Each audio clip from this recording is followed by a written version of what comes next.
What up? What up? How y'all doing today? So, karaoke is about to start. First and foremost, if you have any karaoke requests, drop them in the comments of this video if you see it, okay? Any songs that you want to see me sing either now or in the future. Real quick, I want to take a moment before I start doing karaoke today to address a few things. Some of my original followers from my first year of doing social media have brought up the fact that I said that I was going to do cars and coffee style videos with people with nice cars talking about mental health, addiction, lost loved ones, to get to a point of success to own a $100,000 car or a $300,000 car. You know, a lot of people see the success, they don't see the person or the work that they had to do to get there. Now, that is going to happen, right? If you watch a lot of my videos, then you know I just made a video literally the other day talking about how I don't have a 5-year plan. I don't have a 10-year plan. I have the rest of my life plan. What that means is some plans come to fruition faster than others, okay? The cars and coffee style videos, I don't know when that'll happen. You see, when I first started doing social media, I didn't have a job, okay? And I took any job I could find. And the job I have, I'm very grateful for. At the moment, I don't have a license, which means I have to get a job that's close to the bus line and everything else. I myself, as most of my followers know, I'm still battling legal battles. I'm still on probation, you know. I go to therapy every Saturday religiously. That's something that I will never not do. I will always be going to therapy because I love the things that I learn there and the people that I meet and the different perspectives that I gain about life and struggle and perseverance and different things. But unfortunately, due to my work schedule, as this summer starts to gain momentum and it's warming up now and these car shows are happening and all these events around town are occurring, what I'm realizing is that there's a weekly car show the whole month of June and July, and it's on Wednesday from 3 to 8. Every Wednesday from 3 to 8. Well, guess where I'm at every Wednesday from Rockford City Market? There's about 2,000, 3,000, 4,000 people there. Every single Friday, there's thousands of people downtown for Rockford City Market. Rockford City Market is from, 5 to 8 every Friday? So guess where I can't after work? Rockford City Market. Rockford City Market. Sorry, guys, I'm having connection issues, so if I repeat myself, we're just going to roll with it. But also, Cars and Coffee. One of the largest car shows in Rockford. Happens right off of, I believe it's 6th Street or 7th Street, near downtown Rockford. Cars and Coffee is every Friday. Guess where I'm at? When time progresses and I get off probation and I take care of my child custody, visitation issues, and all the other problems I have left to see, I can get a first shift job. Until that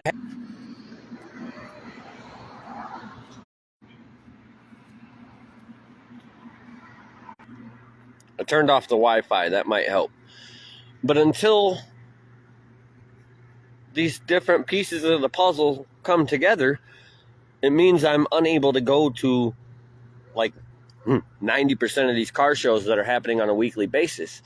And since I can't go to these car shows on a regular basis, it means I can't establish relationships with the people who own these vehicles to get to know them and to figure out which ones I do or I don't relate to or, vibe with, so to speak, enough to build enough trust in order to get to where I want to go with those cars and coffee style videos. Okay, it's a process. You don't just walk up to a rich person and be like, "Hey, can you give me a ride?" It's not going to work.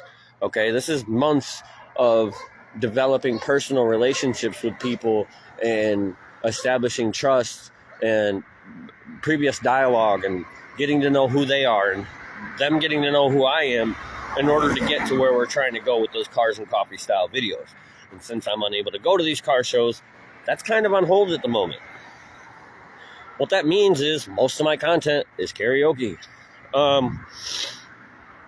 Eventually, I'm working with a guy now. I won't give names just yet, but we've been in conversation. He's a very good event coordinator. He's also a content producer here in Rockford. He makes some great content in the recovery space. He also owns a business doing pool liners and different things. Real good guy. And he himself has an entire recovery story that he shares openly with people for the same reason that I do it, because we want to change lives. And he happens to have a knack for bringing people together based on common interests. He does, right now he's got an event going on where we're getting a group chat together for tubing down the river. If anybody is interested in tubing down the river, let me know, and I'll get you in touch with either him or myself. We'll get you in the group chat. We'll let you know when we're all going out as a group. But we're going to start trying to, just like we did with karaoke, right? I got a whole group of about 30 people in the Sober Lit family who do karaoke on a regular basis. There's about 5 of us here tonight. It's Mother's Day. There's not a lot of people out tonight, so it's kind of a slow night. You're probably going to be see me singing or Jim singing quite a bit. Jim, also, Sober Lit family, yeah. And we're going to continue to grow this Sober Lit family based on a shared bond of our different passions, whatever it is. Bowling, we're going to get, it's all the Sober Lit family on Facebook. Join the Sober Lit family if you're interested in any of this. But, some people like bowling. Some people like darts. Some people like playing pool. Some people like tubing down the river. Some people like fishing. Some people like cars. Some people, whatever, right? And so, me and this person who I referenced, if all goes well, like I said, we're having conversations. We're trying to figure out how we're going to navigate this moving forward. But throughout the course of the next, as time progresses, we're going to continue to develop this Sober Lit family, and we are going to start setting up annual events. I don't know if we're going to do it monthly, weekly, or how we're going to do it. This is all conversations we're having.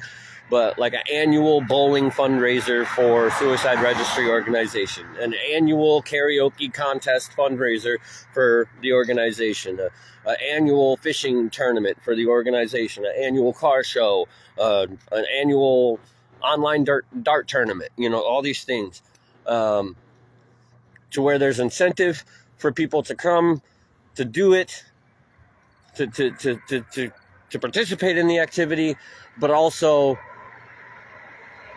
it's an ability for us to also raise funds and change people's lives, pay for their rehab, pay for their therapy, get them the help that they need, okay? Also, I made sure to put this at the end of the video. Again, if you have any karaoke song requests, please drop them below.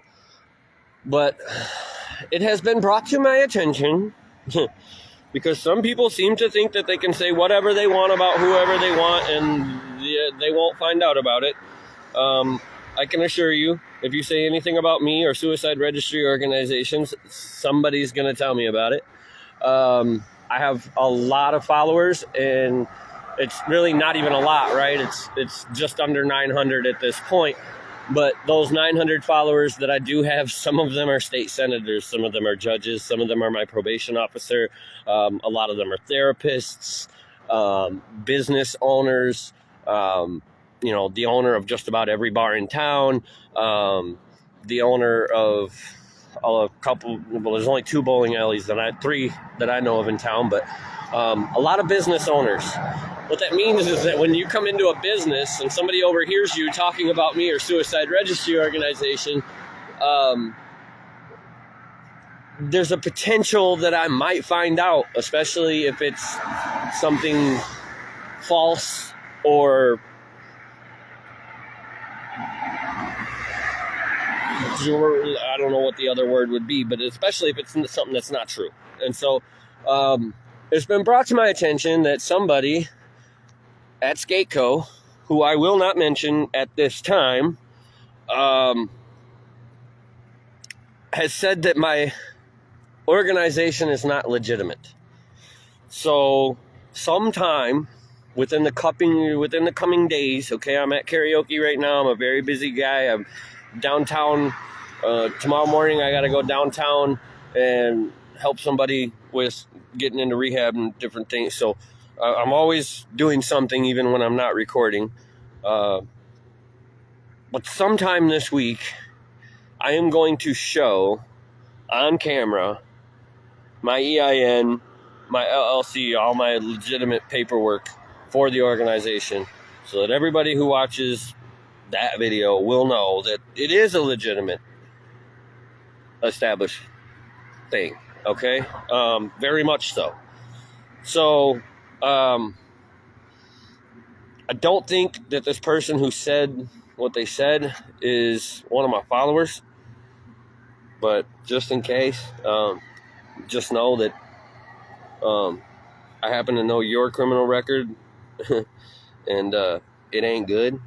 And just because you're no longer on the sex offender registry doesn't mean people can't look it up. So you might want to pipe down. But I can assure you the organization is legitimate, but it is established, in spirit of full honesty, currently it is established as an EIN with an LLC. Okay, what that means is that if I was to start earning money with the nonprofit, I would have to pay taxes on that money. Okay, so all of the money could not go to helping people get into therapy, helping people get into rehab, helping people change their lives, start businesses, or whatever it is that we're trying to help them do so that they don't feel suicidal anymore, right? So because it is established as an LLC currently, we would have to pay taxes. Now, taxes on something like that is well over 10%, especially in the state of Illinois. Taxes are very high. So we are trying to obtain 501c3. And what 501c3 is a tax-exempt status, meaning all of the money would be able to go to help. As a matter of fact, it would legally have to, because that's how you get 501c3, is by having a mission and stating what you're going to do with that money and then doing what you said you were going to do. So all of that money would be able to go to help get people into rehab and therapy. But in the state of Illinois, where I happen to live, there's a check and balance system, which I've mentioned before, that there has to be at least 3 board members.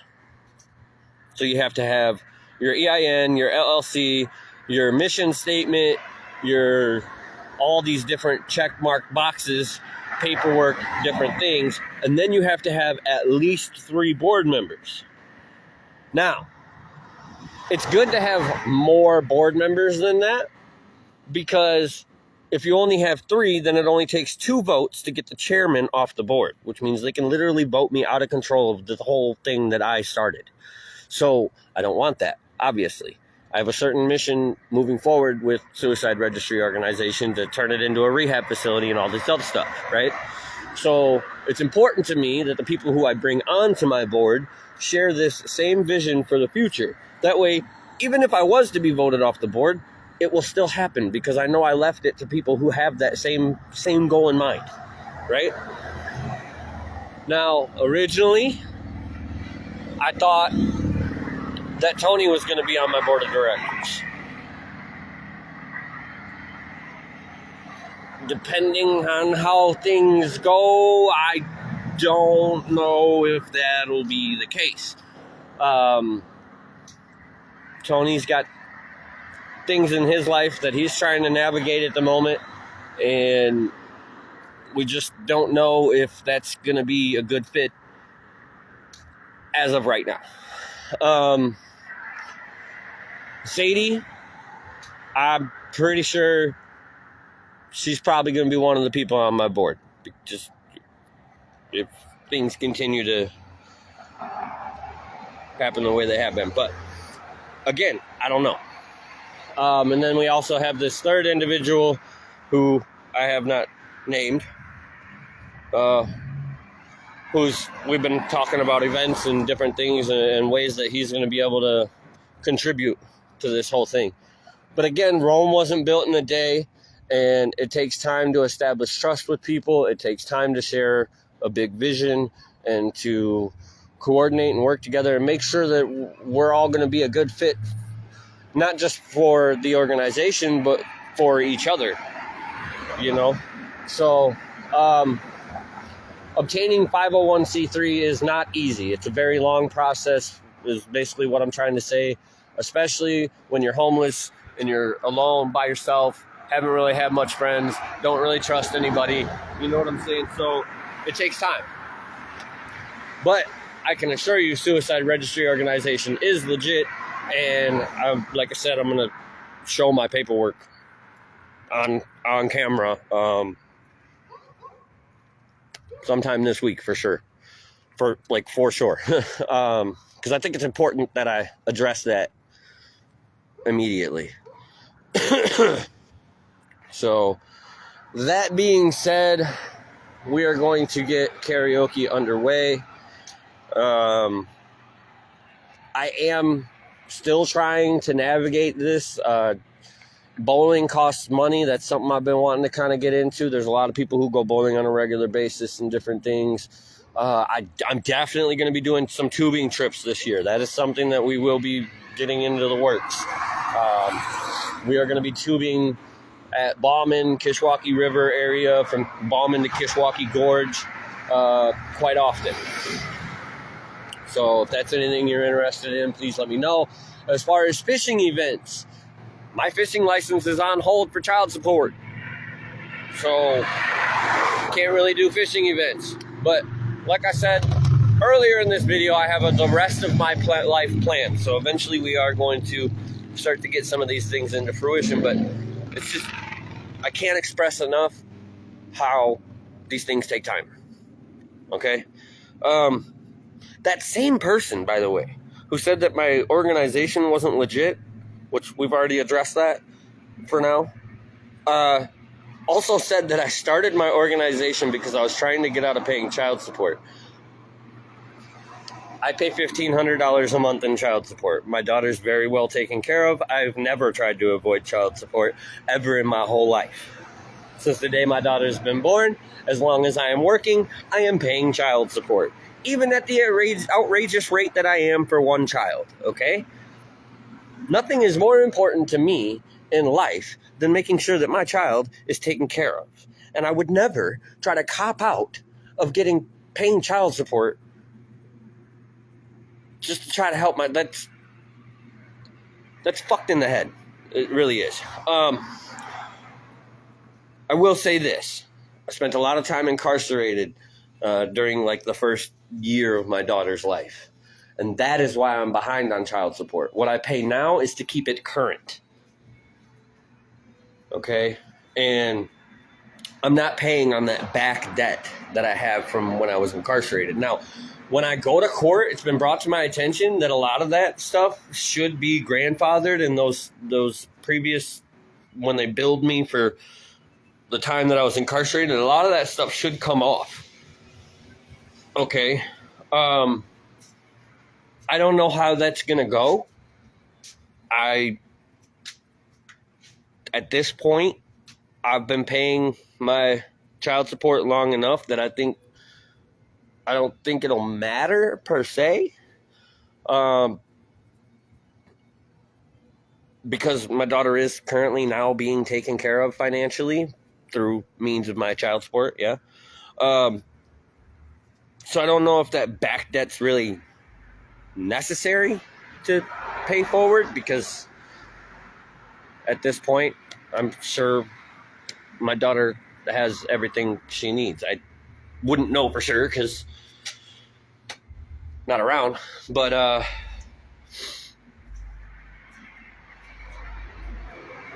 the point that I'm trying to make is this: I didn't start any of this to try to get out of paying child support. I got out of this, or I got into business and starting a nonprofit and everything because I'm trying to pay my child support.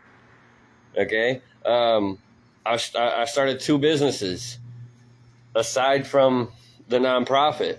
Now, until I get my license back, those businesses can't really get off the ground. Everything's kind of moving slow right now. That's okay.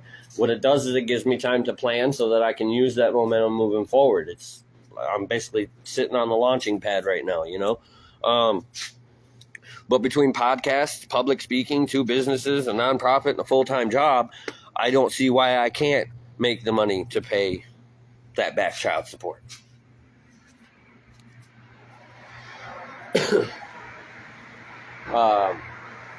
But yeah, never would I ever, and never has the thought ever occurred to me to try to get out of paying child support. If you have a kid, make sure you pay your child support. Take care of your child. Provide for your child. Even if it means you have to sleep in a car and be homeless for fucking over a year. Okay? No excuses. These children don't ask to be born, okay? Us parents, right?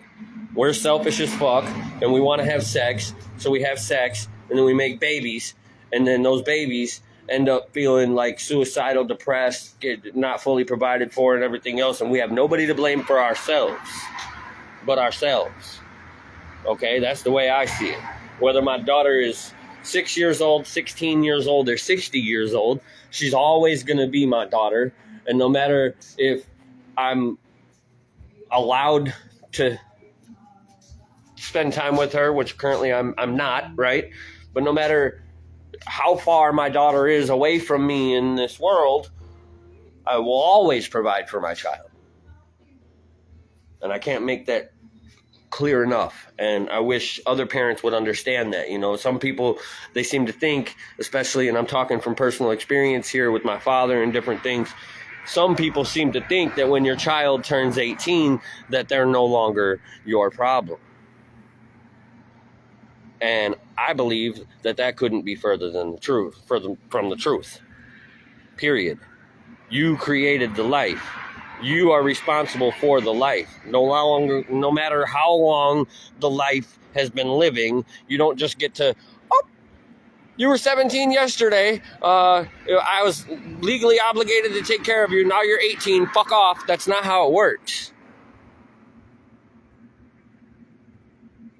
Okay? And I know that this is going to be a trigger warning for some people, but I don't care because only a few people are actually going to watch this long-ass video all the way to the end anyway. But if your child overdosed or your child committed suicide, there is nothing that brings me more disdain in my entire life than seeing a parent cry, woe is me, when their child overdoses or commits suicide. Because when the parent goes, woe is me, and the obituary comes up and they're all sad and depressed and everything, it's like, you had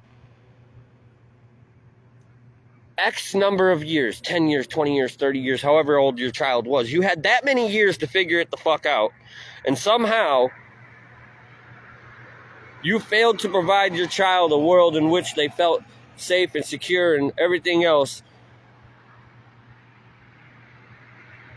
to the point that they died, and now you want to play the victim.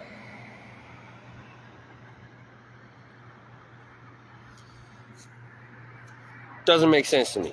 Like, if I would have, what I'm getting at here is, if I would have committed suicide, my parents would have been the first ones at the funeral talking, and it's like, bitch, you're the one that made me homeless in my car for a year when you got a 5-bedroom house and everything. What the fuck are you crying for? You're the one who put me in the position that made me feel that way, even though you had a selfless night 30 years ago, wanted to fucking have sex, and now all of a sudden you don't want to provide. You see where I'm going with that? So, anyway, wow, that's enough of that rant for now. Because that's a fucking That's going to trigger some people. The homeless man just got really real there for a minute, didn't he? Anyway,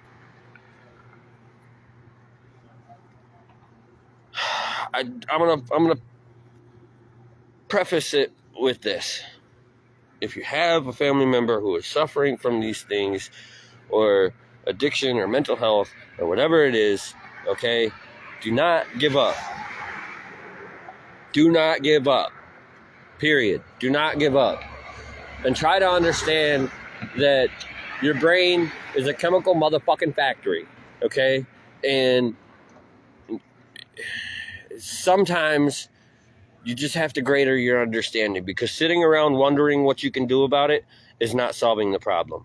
Pick up some books, educate yourself on neurotransmitters and chemicals of the brain and all these different things, and how long it takes to recover from addiction, and why mood swings and addiction and all this stuff, and why suicidal thought. There's thousands, millions, hundreds of thousands of millions of books out there that talk about these topics. Educate yourself, because the more you know, the more you can be of service to the person who needs that love or that support.